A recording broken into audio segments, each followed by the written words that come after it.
How often do you train? What sort of jobs do you do here? 7 days a week we're here, every day from 3 o'clock onwards till about 8 o'clock. Saturdays and Sundays, 9 while 12.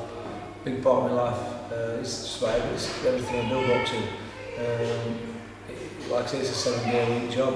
As well as that, you know, you go home at night and then you answer your telephone. So it's non-stop. It's just boxing. So you spoke a bit about bringing boxers through. You've got 4 on the undercard a week on Friday. Can you tell us a little bit about that, please? Yeah, we feel very fortunate to have signed up with Ricky and Promotions. And, you know, some managers will be happy just to have one. And we've signed up 5 kids from my gym. On the undercard to Ryan is John Fuchs, Ross Berkenshaw, Lee Edwards and Sam Sheeder. All good kids, all local kids and all big ticket sellers. As we were upstairs then, Ryan Rhodes actually rang me and asked me if we've got any tickets. We've not got none left, we've sold all our tickets. So if anything we could do with some more tickets. So what a great opportunity for one gym to have 4 kids on the undercard of a European title fight in Sheffield as well. So we're well made up with that. What's the secret then of bringing all these boxers through, do you think? I don't know, you know, it's the same old thing. It's the success breeds success, I suppose. You know, you only need one. I remember years ago, I started at Brendan's when I was 16, and Brendan never had no fighters then. And then also Errol Graham comes along, and once Errol Graham comes along, then he just, you know, success breeds success. You've got Errol Graham, you've got Prince Nasir Mohammed, and Ryan, and the list goes on and on and on. So I think it's just getting one guy, and it like attracts everybody else to you. And that's what's happened upstairs. You know, we've got a couple of good kids, young good prospects. And it attracts other people. And then when you sign with people like the Attons, and the first show that you actually do with them is in Sheffield, you can't ask for better than that. So you said about obviously brought some successful boxers through, but I know there's an issue with funding for the gym. Tell us a little bit about that. It's just an ongoing thing. We don't get no funding whatsoever. It's self-sufficient, which in a way it's the way I like it, because you know we're calling the shots then. The problem you've got when you do get funding from other places, certain people want to do it their way. So in one sense it's good because we do whatever we want, it's completely self-sufficient, we do what we want when we want.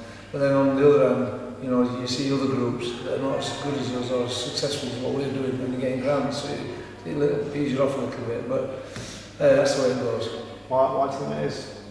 Well, I don't know. I mean, having a good crop of professionals in the gym, in one sense, doesn't help, because obviously people think that you've got a bunch of professional boxers that you're rolling in money, which is ridiculous. And you know, I suppose people also regard it that it's not a grassroots boxing club, because you've got quite good pros in there, you know, but it's ridiculous. You've been upstairs, you've seen what it is. It's a boxing club. It's a typical smelly old sweaty boxing club. And like I say, we're just very lucky that we've got 1 or 2 good pros coming out of there.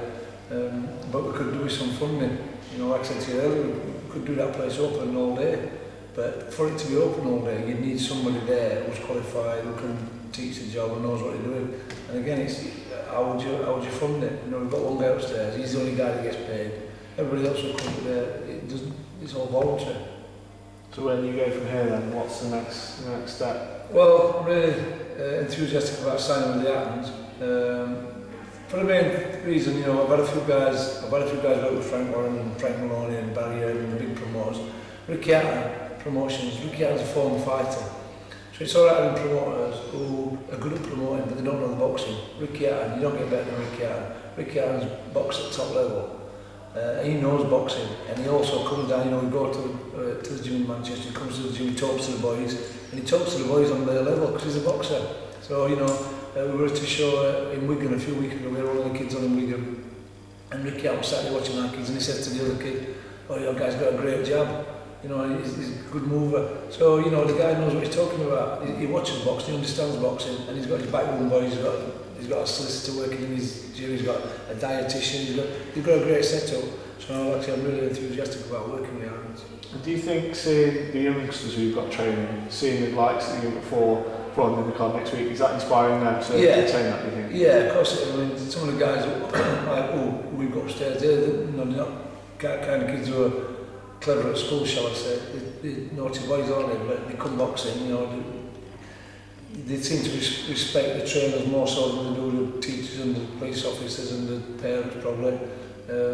You know, and we talk to them on their level, and you tell them that you can. You know, one day there's no reason why you can't be the next Nasir Mohammed or the Muhammad Ali or whoever, whatever.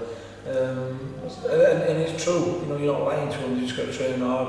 I mean, when you look back and you think about what Naz did, Naz was just a little kid from Winkerbank.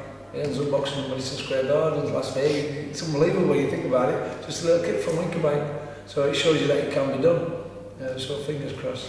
So how do you think boxing as a sport is helpful for the community and things like that? Is it, you know, for those kids, you know, what can the sport do for them? Yeah, well, like I said, you go upstairs, all the kids are upstairs now. They don't come there because they're told to come there. They come there because they want to come there. You know, it gets rid of all this energy inside of them, you know. It beats hanging around the street corners, getting in trouble, because that's basically what happens, you know. I was a bit of a lad, you hang around the street corners, you have a gang, you get in trouble, and it's a steady spiral, and it's just downwards. So if you can get all the kids and get them into a gym, you know, teach them a bit teach them a bit of discipline, a bit of respect, you know, and fingers crossed, you never know, one of them guys might actually want to do something.